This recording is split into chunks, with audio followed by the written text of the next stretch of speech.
Hello aspirants, welcome to my YouTube channel banking buddy with Neha. आज के इस video में मैं आपको ये बताने वाली हूँ कि SBI PO 2022 में आपको कैसे परफॉर्म करना है, अपने स्ट्रैटेजी को कैसे बना सकते हैं।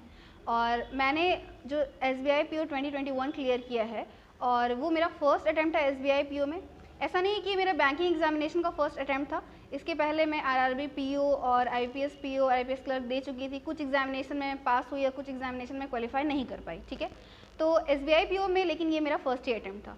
तो SBI PO जो भी 2022 को टारगेट कर रहे हैं, चाहे वो बिगिनर्स हैं चाहे वो ऑलरेडी प्रिपेयरिंग कर रहे हैं, तो उनको अपना जो ये पूरा ईयर है उसको कैसे प्लान करना है, कैसे उनको पढ़ना है, और कुछ हैक्स जो कि मैंने यूज़ किया था अपने प्रिपरेशन के टाइम में, जो कुछ जब मुझे लगता था कि मैं अपने तरीके से क्या ऐड कर सकती, क्योंकि मैंने भी किन्हीं को सुना कि कैसे वो लोग उन लोगों ने पढ़ाई की, कैसे अपना स्ट्रैटेजी बनाया।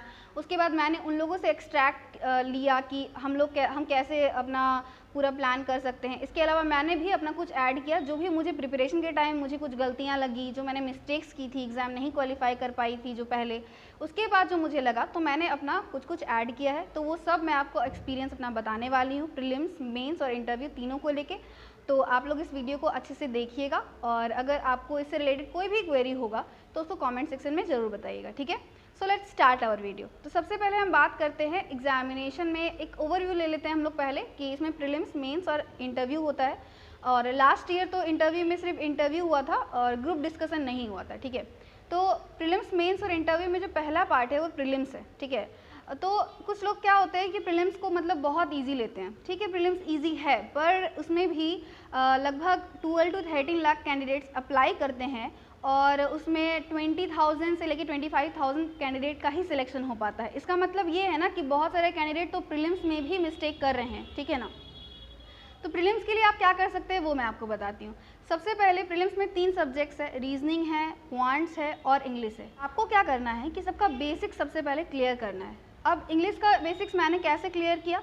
इंग्लिश का बेसिक क्लियर करने का 2 तरीका है। या तो आप कोई ऐसा मतलब वीडियोस देखिए जो स्टार्टिंग से एंड तक आपको पूरे बेसिक्स क्लियर कराता हो, या तो आप बुक कीजिए और उसके बाद जो इम्पोर्टेंट टॉपिक्स है उसमें एरर के बारे में, नाउन के बारे में, प्रोनाउन के बारे में, इन सब से रिलेटेड एक ग्रामर का बुक लीजिए और उसको अच्छे से पढ़िए। तो मैंने क्या किया था, मैंने ग्रामर का बुक लिया था KP ठाकुर वाला और मैंने उसको पूरे अच्छे से स्टडी किया था, ठीक है। मतलब सारा पोर्शन तो उसमें नहीं पढ़ा था और ना ही पढ़ना जरूरी है। जो पोर्शन मुझे एग्जामिनेशन पॉइंट ऑफ व्यू से इंपॉर्टेंट लगा वो। तो रीजनिंग में आपको क्या करना है, सबसे पहले आपको, अगर रीजनिंग में अब रीजनिंग तो हम लोगों ने कभी पढ़ी नहीं होती तो हम लोग के लिए न्यू रहता है, तो उसको कैसे हम लोग कर सकते हैं, उसके लिए हर एक टॉपिक से रिलेटेड आप क्या कीजिए, उसके वीडियोस देखिए, ठीक है। वीडियोस देख, जैसे आज आपने एक टॉपिक का वीडियो देखा, उससे रिलेटेड क्वेश्चंस बनाइए, ठीक है। फिर नेक्स्ट डे दूसरे टॉपिक का वीडियो देखा, उससे रिलेटेड क्वेश्चंस प्रैक्टिस कीजिए। तो सबसे पहले आपको क्या करना है, बेसिक्स को अपने मतलब अच्छा करना है, कॉन्सेप्ट को क्लियर करना है, ठीक है। उसके बाद क्वांट में भी वही है कि आप वीडियोस देख के या फिर बुक से हेल्प लेके आप अपना बेसिक्स क्लियर करेंगे। जब का बेसिक्स थोड़ा क्लियर होने लग जाए, पूरा क्लियर नहीं, थोड़ा भी क्लियर अगर होने लग जा रहा है, तो आपको प्रैक्टिस पे जंप करना है, ठीक है। प्रैक्टिस करने के 2 तरीके। अब बहुत सारे लोग मुझसे ये पूछते हैं कि प्रैक्टिस के लिए क्वेश्चंस कहाँ से लाएं। जैसे कुछ वेबसाइट्स है वो PDFs अगर सेल कर रही है तो आप PDF खरीद सकते हैं, लेकिन कुछ लोगों को ये प्रॉब्लम होती है कि वो अपना स्क्रीन पे बहुत ज़्यादा टाइम नहीं दे सकते, जैसे मुझे प्रॉब्लम थी, ठीक है। मैं मतलब बहुत ज़्यादा टाइम अगर स्क्रीन पे हूँ, वीडियो भी देख रही हूँ, मतलब मोबाइल पे देख रही हूँ, फिर अगर मुझे क्वेश्चन प्रैक्टिस करना है तो वो भी मोबाइल से देख रही हूँ, तो फिर बहुत ज़्यादा स्क्रीन टाइम हो जाता था। तो उसके लिए मैंने क्या किया था, मैंने बुक परचेज़ कर लिया था, ठीक है। तो उसके लिए आप क्या कर सकते हैं, प्रीवियस ईयर सॉल्व पेपर का बुक्स आप परचेज़ कर सकते हैं। कोई भी अच्छी पब्लिकेशन की आप बुक खरीद लीजिए। जैसे मैंने अपनी बात करूँ तो मैंने दिशा की खरीदी थी, ठीक है। कोई भी टॉपिक लीजिए और उसको क्वेश्चन रेगुलरली सॉल्व कीजिए, ठीक है। ये हो गया आपका प्रैक्टिस का क्वेश्चन। अगर वो भी बुक आपको इनसफिशिएंट हो रहा है तो आप क्या कीजिए ना कि आप सेट वाला बुक खरीद लीजिए। जैसे कि जब ऑनलाइन एग्जाम्स नहीं होते थे, ऑफलाइन एग्जाम्स होते थे, तो मार्केट में बहुत सारे सेट वाला बुक अवेलेबल था, ठीक है। मैंने भी सेट वाला बुक खरीदा था, SBI PO के टाइम में मैंने खरीदा। फिर मेरे पास एक IPS RRB का भी सेट वाला बुक था। तो सेट वाला बुक खरीदने से क्या होगा, जैसे मैं आज मोबाइल में मॉक नहीं लगा रही हूँ तो मैं वो एक सेट दे देती थी, ठीक है। इससे क्या होता था कि मैं अपना क्वेश्चन भी प्रैक्टिस कर ले रही हूँ और मुझे एक न्यू मतलब प्लेटफॉर्म में मिल जा रहा है मॉक्स देने के लिए, ठीक है। तो वो सेट वाला बुक खरीद लीजिए और उसके बाद उससे भी आप मॉक्स दे सकते हैं और उसमें भी जो क्वेश्चन है उसको आप प्रैक्टिस कर सकते हैं, ठीक है। अब नेक्स्ट आता है मेंस। तो मेंस में ये कन्फ्यूज़न रहता है कि मेंस की तैयारी हम लोग प्रीलिम्स एग्जामिनेशन के बाद करें या फिर प्रीलिम्स एग्जामिनेशन के साथ साथ करें। मेंस की तैयारी प्रीलिम्स एग्जामिनेशन के साथ साथ ही करनी चाहिए, ठीक है। और अगर जीके की बात करें तो जीके को डेली पढ़िए। कुछ लोग क्या करते हैं कि जीके को डेली नहीं पढ़ेंगे और फिर एग्जामिनेशन के टाइम 4-5 घंटा एक साथ देंगे। अब हर चीज़ का एक एब्जॉर्बिंग कैपेसिटी होता है, ठीक है। अगर आप मिट्टी में भी बहुत ज़्यादा पानी डाल देंगे तो ऐसा नहीं मिट्टी एब्जॉर्ब कर लेगी, उसी तरह से आपके माइंड की भी एब्जॉर्बिंग कैपेसिटी है। अगर आप डेली कुछ फीड कर रहे हैं आपके माइंड में तो फिर वो स्टे करेगा। अगर आप एक बार में 6-7 घंटा लेके कुछ फीड कर रहे हैं तो फिर वो स्टे भी नहीं करेगा, आप एग्जामिनेशन के टाइम में भी भूल सकते हैं, ठीक है। तो जीके को डेली अपना 2 से ढाई घंटा दीजिए। धीरे धीरे क्या होगा, ये टाइम कम होते जाएगा। स्टार्टिंग में जीके में टाइम लगता है, ठीक है, क्योंकि अगर मान लीजिए आप वीडियोस देख के नोट्स बना रहे हैं जैसे कि मैं किया करती, तो आपको थोड़ा टाइम लगेगा, फिर धीरे धीरे ये कम होते जाता है, फिर 1-1.5 घंटा में ये काम होने लगता है। या फिर आप पीडीएफ से ही पढ़ रहे तो स्टार्टिंग में आपको टाइम लगेगा उसको समझने में, उसको लर्न करने में, लेकिन धीरे धीरे क्या हो जाएगा, ये कम होते जाएगा, ठीक है। तो मेंस की प्रिपरेशन भी आपको प्रीलिम्स के प्रिपरेशन के साथ ही स्टार्ट करनी है, लेकिन बहुत स्टार्टिंग से नहीं। पहले आपको बेसिक्स क्लियर करना है, फिर आप क्वेश्चंस प्रैक्टिस में आ चुके हैं प्रीलिम्स का, ठीक है, तो आप क्वेश्चन प्रैक्टिस करते समय मेंस के क्वेश्चन को भी प्रैक्टिस करेंगे। जैसे आप 3 पजल प्रीलिम्स के सॉल्व कर रहे हैं तो 2 पजल आप मेंस के भी सॉल्व करेंगे। अगर आप 4 नॉर्मल ब्लड रिलेशन बना रहे हैं तो 1 कोडेड ब्लड रिलेशन बनाएंगे। धीरे धीरे अपने आप को मेंस के कॉन्सेप्ट को आदत डलवानी है, ठीक है। जैसे जैसे आप मेंस में इजी होते जाएंगे ना, आपके लिए प्रीलिम्स बहुत इजी होते जाएगा, ठीक है, क्योंकि आपके कॉन्सेप्ट बहुत अच्छा क्लियर होता जाएगा, ठीक है। अब जब आपने क्वेश्चंस प्रैक्टिस करना स्टार्ट कर दिया, मेंस में आप थोड़े से आगे बढ़ गए हैं, तब आपको अब आता है कि आप मॉक्स लगाएं, ठीक है। स्टार्टिंग में आप वीडियोस और क्वेश्चंस प्रैक्टिस पे ज़्यादा ध्यान देंगे। जैसे आपका कॉन्सेप्ट और प्रैक्टिसिंग अच्छा होते जाएगा, फिर आप क्या करेंगे, मॉक्स पे ज़्यादा ध्यान देंगे। जब मैं मॉक्स लगाती थी उस टाइम में मतलब मेरा कॉन्सेप्ट अच्छा हो गया था और मैं वीडियोस ज़्यादा नहीं देखती थी, मैं मॉक्स पे फोकस करती थी। उससे जो भी क्वेश्चन मुझे मिलता था कि मैं जो नहीं बना पा रही उसको मैं खुद से बनाने का ट्राई करती थी। हो सकता है एक पजल में मुझे आधा घंटा लग जा रहा है, 45 मिनट्स लग जा रहा है मेंस का अगर पजल है तो, लेकिन मैं ट्राई करती थी कि मैं उसको खुद से बनाऊं। उसको 2-3 बार बनाने के बाद मुझे समझ में आता था कि एक्चुअली में ये अच्छा से कैसे बन सकता है, ठीक है। तो फिर अब जब हम मॉक्स की तरफ आ जाते हैं तो सबसे पहले हमको क्या करना है, प्रीलिम्स के पहले हमको प्रीलिम्स का मॉक्स पहले अल्टरनेट डेज पे देना है और 3-3 दिन पे हमको मेंस का मॉक देना है, ठीक है। उसके बाद जो भी उससे क्वेश्चन मिल रहे हैं उसको एनालिसिस कीजिए, अच्छे से बनाइए। फिर धीरे क्या होगा, जब आपको प्रीलिम्स नज़दीक आने लगेगा तो आपको प्रीलिम्स का मॉक्स डेली देना है, ठीक है। और अगर आप प्रीलिम्स के 10 दिन पहले की बात करें तो मेंस का मॉक मत दीजिए, आप प्रीलिम्स का मॉक ही डेली दीजिए। जीए आप मत छोड़िए, चाहे प्रीलिम्स एग्जामिनेशन के पहले 4 दिन पहले क्यों ना हो, लेकिन जीए को तो आप 1 घंटा वो रोज़ दीजिए, क्योंकि जीए छूट जाता है तो बाद में उसको कवर अप करने में टाइम लगता है, ठीक है।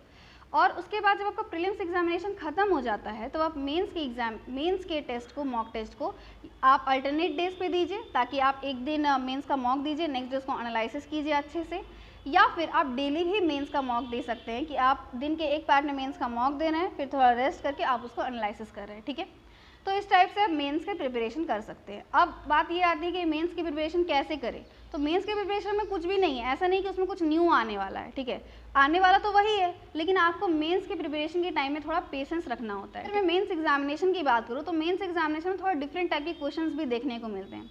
अगर इस बार के SBI PO मेंस के बारे में बात करें तो आपको ये नहीं बोला गया था कि एरर कौन सा ढूंढना है, हम लोग से ये पूछा गया था कि इसमें जिस टाइप का एरर दिया हुआ है इस क्वेश्चन में, वैसा एरर कौन से ऑप्शंस में दिया हुआ है, ठीक है। तो ये बहुत डिफरेंट टाइप का क्वेश्चन था। आप चाहते तो इसको छोड़ भी सकते थे, पर मैंने क्या किया, मैंने पेशेंस रखा और फिर उसको सोचा कि ये बन सकता है नहीं बन सकता है। और फिर अगर जब थोड़ा पेशेंस रख के आप जब चीज़ों को देखते हैं कि मैंने पढ़ा है बट ट्विस्ट करके क्वेश्चन आ गया है, ठीक है, तो फिर वो सॉल्व हो जाता है, ठीक है।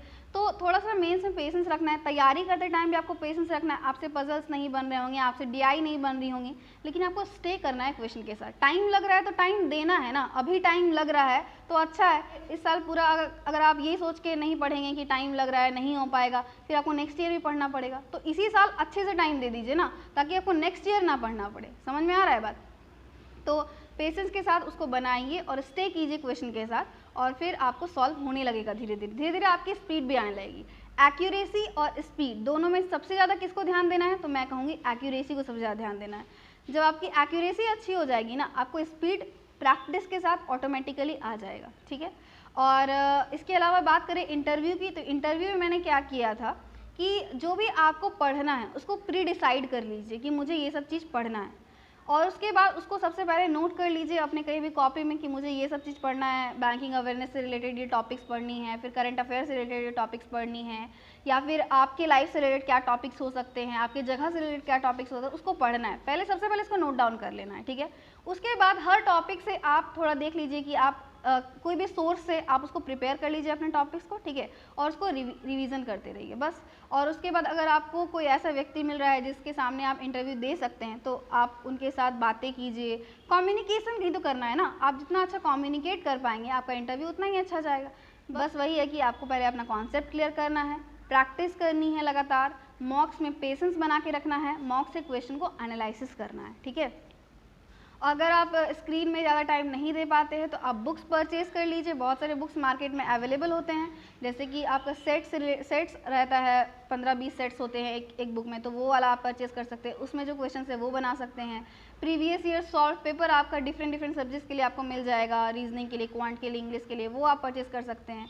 स्टार्टिंग में अपना ज़्यादा ध्यान कॉन्सेप्ट को सीखने में दीजिए, जो आप वीडियो से सीखेंगे, अपने टीचर सीखेंगे। जब आप सीख जाएँ तो उसको छोड़ के आप प्रैक्टिस पे ज़्यादा ध्यान दीजिए। लोग क्या करते हैं, उसको कंटिन्यू करते रह जाते हैं, अपना प्रैक्टिस नहीं करते। प्रैक्टिस पे जितना ज़्यादा ध्यान देंगे आप, वो आपको उतना ही फ़ायदेमंद रहेगा, ओके। और एक बात जो मुझे कहनी थी कि अगर हो सकता है आप लोग में से बहुत सारे लोगों के पास मोबाइल, लैपटॉप या कंप्यूटर सेट होगा और बहुत सारे लोगों के पास नहीं होगा, ठीक है। मेरे पास भी नहीं था। तो आप क्या कीजिए ना कि कोई रिलेटिव अगर हैं आपके आसपास, या फिर कोई अगर कैफ़े है तो आप वहाँ जाइए। एग्जामिनेशन से एटलीस्ट 10 to 15 डेज़ पहले आप रोज़ वहाँ जाइए और प्रैक्टिस कीजिए। वहाँ पर 1 घंटा बैठ के एक मॉक ज़रूर लगाइए, प्रीलिम्स के पहले और फिर मेंस के पहले भी वहाँ जाके एक मॉक ज़रूर लगाइए, ठीक है। डेली तो आप अभी से मान लीजिए कि नहीं जा सकते, अगर मान लीजिए अभी मोबाइल में प्रैक्टिस कर लीजिए, लेकिन और 10 to 15 डेज़ पहले आप कैफ़े में जाइए, तो किसी फ्रेंड के यहाँ जाइए। अगर मैं अपनी बात करूँ तो मैं अपने अंकल के घर पर चली जाती थी और मैं वहाँ पर जाके एक मॉक लगाती थी एग्जामिनेशन के 10 to 15 डेज़ पहले, ठीक है। तो इससे क्या होगा कि आपकी एक हैबिट बन जाएगी, किस टाइप से आपको क्वेश्चन अटेम्प्ट करना है, कौन से क्वेश्चन में ज़्यादा टाइम लगा, कौन से क्वेश्चन में कम टाइम लगा, कैसे उसको अच्छे से कर सकते थे, ये सब आपको सब समझ में आने लगेगा, ओके। एंड अगर मैं बात करूँ डिस्क्रिप्टिव की, तो डिस्क्रिप्टिव भी बहुत इंपॉर्टेंट है। मैंने डिस्क्रिप्टिव को लाइटली लिया था, ठीक है, जिस कारण से मेरा स्कोर उतना अच्छा नहीं आया जितना अच्छा कि आ सकता था, ठीक है। तो डिस्क्रिप्टिव में प्रॉब्लम क्या हुई थी मेरे साथ, मेरी टाइपिंग स्पीड उतनी अच्छी नहीं थी, जिस कारण से मेरे डिस्क्रिप्टिव मार्क्स मुझे पता है कम ही मिला हो, क्योंकि ऐसे तो सेक्शनल स्कोर शो नहीं करते हैं SBI में, पर डिस्क्रिप्टिव अगर आप अच्छा कर लेते हैं तो बहुत सारे स्टूडेंट्स के 35, 40, 45 मार्क्स भी आते हैं। तो अभी उसको आपको नहीं करना है, लेकिन प्रीलिम्स एग्जामिनेशन के बाद आप डिस्क्रिप्टिव की टाइपिंग प्रैक्टिस ज़रूर करें। कोई भी एक टॉपिक ले और उसको लिखने की प्रैक्टिस ज़रूर करें, क्योंकि वहाँ पे क्या होता है ना कि आप उतना जल्दी टाइप नहीं कर पाते हैं, क्योंकि आपको आदत नहीं होती है, ओके। कुछ लोगों को आदत होती है, कुछ लोगों को नहीं होती। जैसे मुझे नहीं थी उतनी आदत, तो मुझे थोड़ा प्रॉब्लम हुआ था, और अगर मैं डिस्क्रिप्टिव अच्छा से करती तो मेरा मार्क्स और अच्छा आ सकता था, ठीक है, ऐसा मुझे लगता है। मुझे लगता है मैंने सभी एस्पेक्ट्स के बारे में बात की है। आपको जो भी क्वेरी होगा उसको कमेंट सेक्शन में ज़रूर बताइएगा, एंड अगर आपको वीडियो पसंद आ रहा है तो उसको लाइक ज़रूर कीजिएगा। Thanks for watching.